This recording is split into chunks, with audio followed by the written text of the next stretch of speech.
RuN, don't walk, you need these. Just kidding. Just kidding. Half of these actually are kind of mediocre, and today is the day. We are doing another tier list style ranking video. There are a ton of new viral makeup products that have been getting a lot of buzz throughout 2025, and some of them are worth the hype, but many of them are not, and that's why I love this series, because we can put them head to head and decide which ones really stand out and which ones are just average or sometimes below average.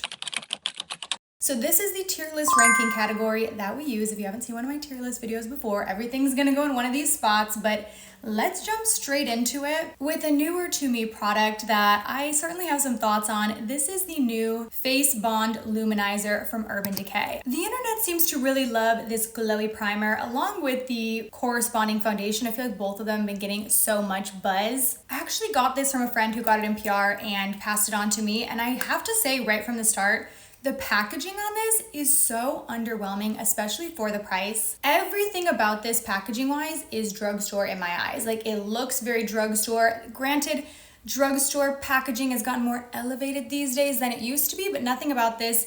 There's no weight to this. It feels really lightweight, very cheap. And this has been my qualm with high-end for a while now, because the distinction for so long was that you could get good formulas at both price points, both drugstore and high-end. And a lot of times that distinguishing factor was the elevation in the packaging from high-end, but we just don't get that anymore. And I think it's harder to justify high-end products when the packaging feels comparable to what you could get for a third of the price. Okay, so that's my little rant right away. Aside from that, this is very similar to every other glowy primer on the market. I just think we have had such an influx in this style of product recently that this formula is pretty unremarkable. It's comparable to all of the others. I would say it has a bit more sparkle than some others, so for that reason, I tend to like it even a little bit less than some of its competitors.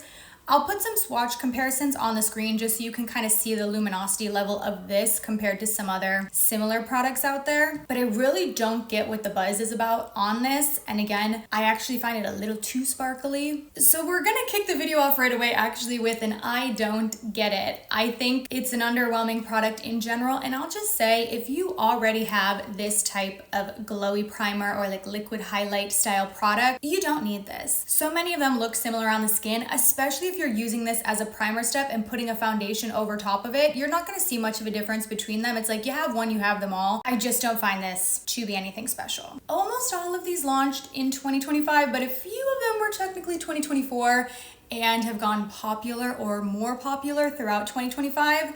So that's the category for this one right here. It is the newer sunscreen formula from Beauty of Joseon. So this is the Sun Relief Aqua Fresh. You've heard me talk so much about their other sunscreen, the Relief Sun, and these are similar, but there are a few differences between the two. So I actually did a side-by-side demo so you can see them on my skin at the same time to kind of visualize those minor differences. The Aqua Fresh is a little bit more lightweight, slightly less hydrating, but also slightly less glowy on the skin. So probably better appreciated by anyone with oily skin. That being said, I didn't find the original one to ever be heavy or too much. It never looked greasy. It really just gave that lotion effect, but the new one is even like slightly more lightweight. The formulas are rather similar between the two. However, I can sometimes get pilling with the Aqua Fresh, and that has never happened to me with the original Sun Relief. The only time I get pilling with this really is if I'm trying to reapply it later or put something on it like hours later. It can kind of start to peel off.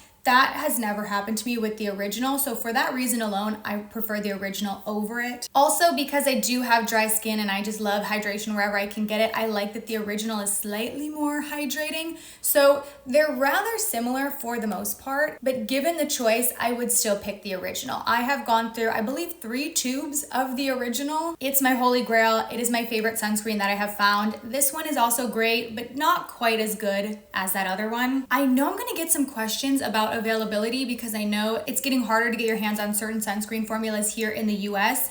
And I was even looking today, these I got in PR, but I was looking today on their website and these are not available on the US website of Beauty of Joseon.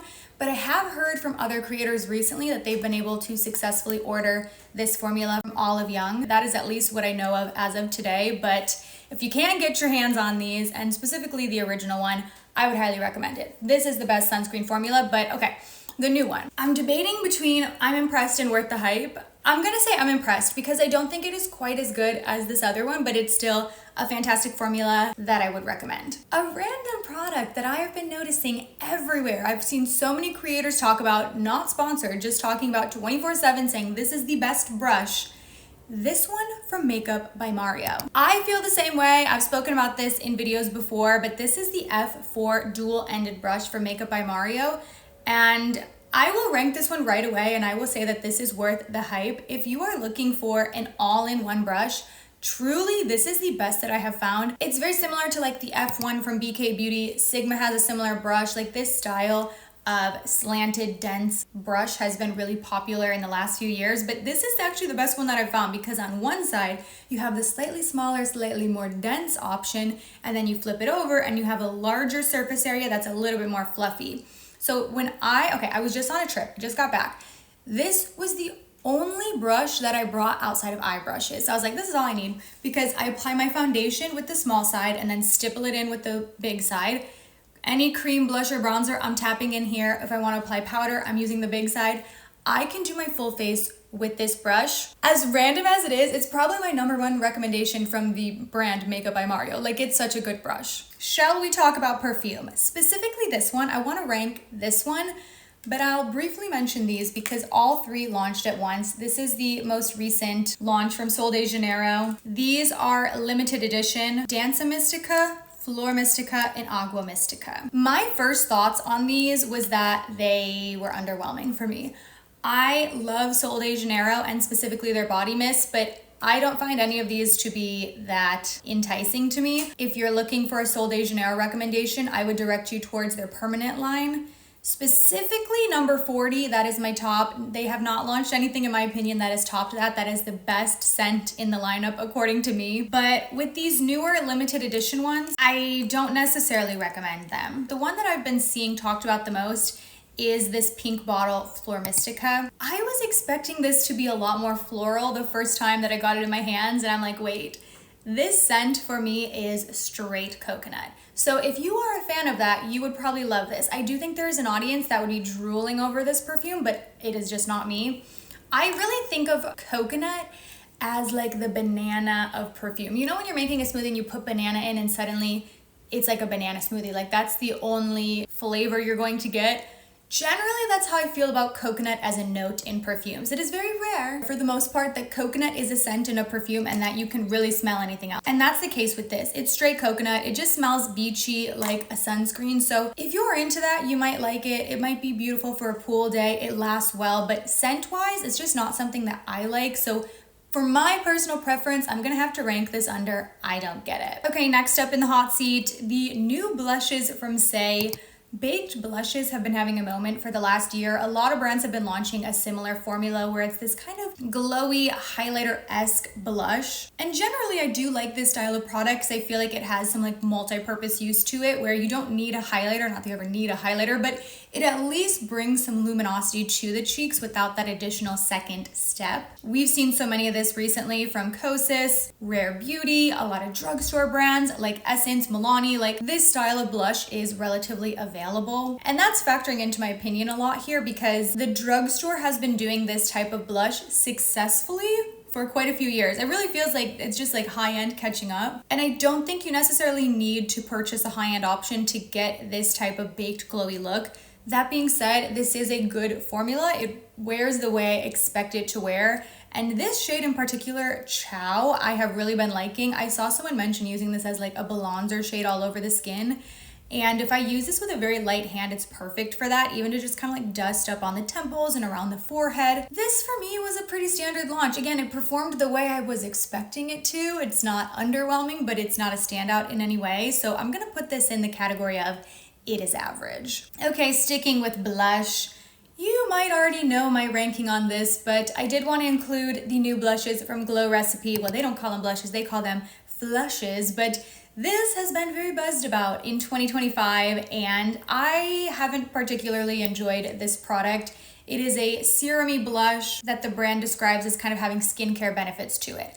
I just kind of look past all those skincare claims because it's only going on this portion of my face. I've got my own skincare to do my skin. I don't need my blush to do that as well. But formula wise, I actually find it pretty subpar when compared to other liquid blushes on the market. It's not very long wearing.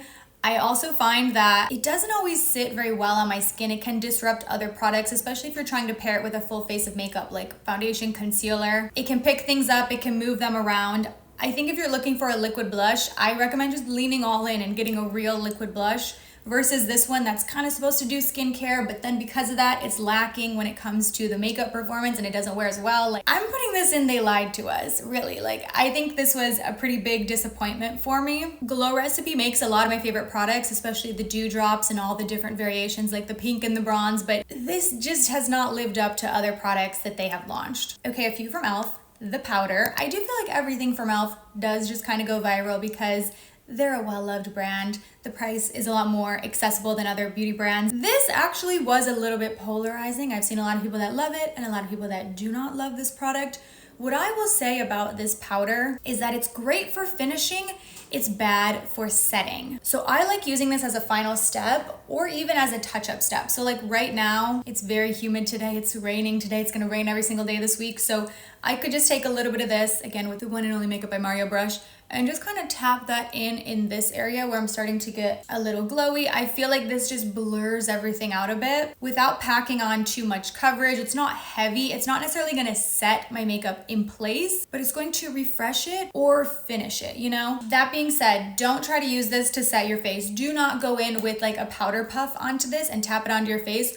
It's not gonna work well. I rarely find pressed powders work well for that. I really like to lean on pressed powders to finish and to kind of dust over everything and diffuse. And with that in mind, if you use it that way, it's a really beautiful powder. So I'm gonna put this in I'm impressed. It's not worth the hype. I think it's overpriced, to be honest, especially considering the packaging, but it has become one of my favorite products. I use it constantly. This was one of the products I brought when I was traveling this past weekend. I was like, I have to have that to do a little touch up or to kind of finish up my makeup, especially if it's like looking too matte.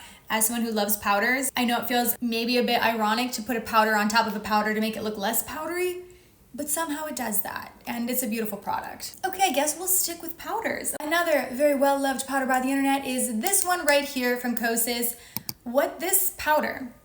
This powder gets the award for like the biggest powder, okay? They are giving you so much bang for your buck here. This powder is 20 grams. This is 20 grams of product. Compared to some of my other favorite full-size powders, we've got the Jones Road powder. This is 6.5 grams. 6.5. Polite Society, 10 grams versus 20. Like, this ends up breaking down to basically a drugstore price if you calculate out cost per gram. That being said, the math only is of value to you if you fully use your makeup up. Like, it wouldn't be a good deal if you won't use the full product, but if you will, you are getting a lot here. So I do want to call that value out right away because Kosis is giving you so much product. The downside to that is it's incredibly bulky and I have such a hard time storing this. Like, I don't even think the camera is doing scale to how giant this is. Like, even look at it next to my face. It's a really big powder. Not a bad problem to have, but something I will like to call out, okay? So this launched in a few colors. It's definitely more of a lightweight setting powder. It's not going to lock your product in for like dear life the way maybe the Huda Beauty powder would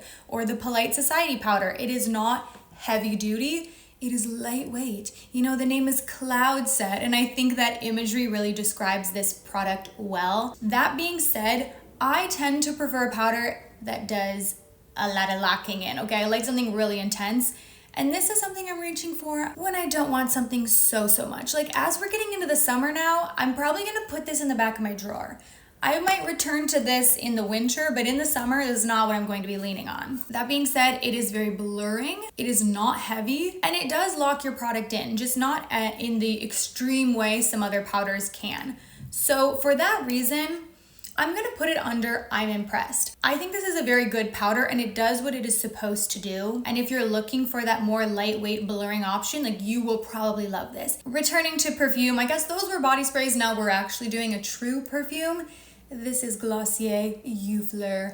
I now have all 4 of the impressions of you. That's what Glossier calls them. You know, you got the original You, and then there are 3 new ones. This is the latest. And I have to say, Glossier has yet to come out with a bad perfume.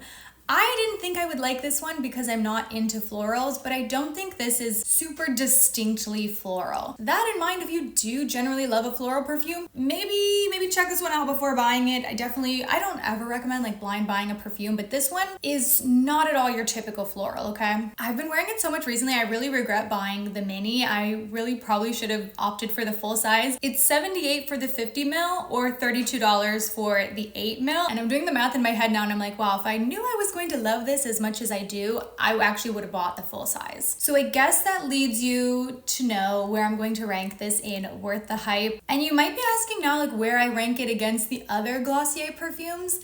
And my answer is constantly changing. Sometimes I'm like, it's 4th place, but it's still amazing. And then I'm like, no, maybe this is my favorite Glossier perfume. They're all so good. Probably actually one of my favorite purchases I've made in all of 2025 so far. And I actually only bought this because I was doing that Glossier brand video recently and I wanted to have this to just like reference in the video. I didn't think I would like it as much as I do. Okay, a skin tint from Milk Makeup. This is one of their latest launches. The official name is the Hydro Grip Gel Tint. I wear mine in the shade 1. It is a good shade match for me now, but if I get like any tanner at all during the summer, I don't think this shade would work for me. That being said, the undertone on this is a little bit pinky peach for me, but because it's a relatively sheer product, the color still tends to work pretty well. It's just like some lighting, I look at it and I'm like, okay, it's not quite right, but it's not bad. This is a product that I have wanted to love because the internet really loves this and I've seen it look beautiful on a lot of people. And occasionally it looks beautiful on me, but there are also a lot of days where it is just not working. And I mentioned in my speed reviews video that, or no, was it in my Sephora VIB video? I don't know. I reviewed this in another video and I mentioned that it tends to look really bad around this area of my face if I'm even a little bit dry. It is clinging onto dry patches that I wasn't even aware of. And it also tends to really settle in my lines, like my smile lines and my forehead lines.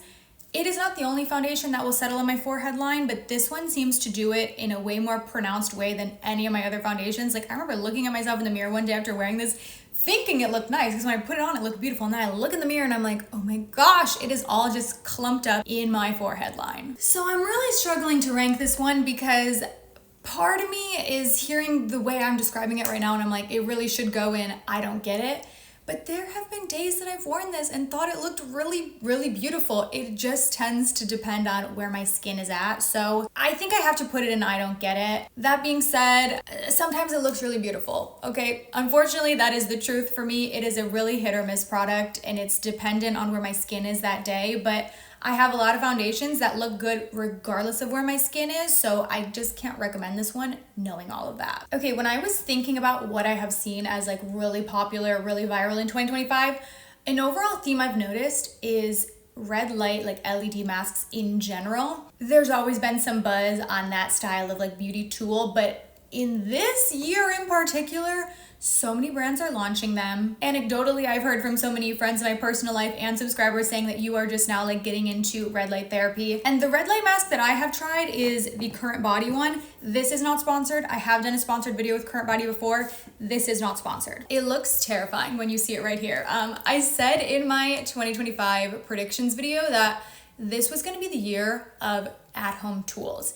I also spoke about this in another recent video. I can't even remember what video. I've been talking about tools a lot. I just think that we're going to continue to see people opt for at-home options instead of going into like salons and places to do treatment. So instead of going into a med spa to get a treatment done on your face as like a single time experience, people are choosing to spend a little bit more on an at-home device like this that would give you long-term results that you can continue to use. The one that I have from CurrentBody is their Series 2. This is their more recent one. It has more LED lights on it. The face shape is a little different than the original and it has an additional wavelength to it. I shared my before and after photos in a few different videos, but I will share them again because I'm very proud of them.